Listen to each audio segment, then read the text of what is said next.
e ti penso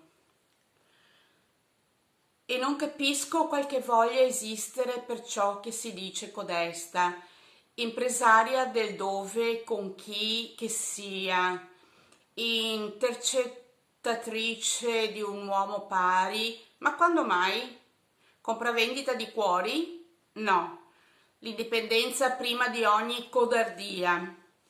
Investo nel momento, il motivo deve sembrare plausibile nel sistema di una controindicazione mai costruita, in sintesi e simbiosi col tutt'uno che egli cerca disperatamente di essere.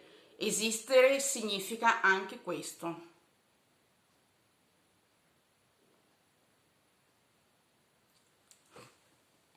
Saluti, ciao ciao!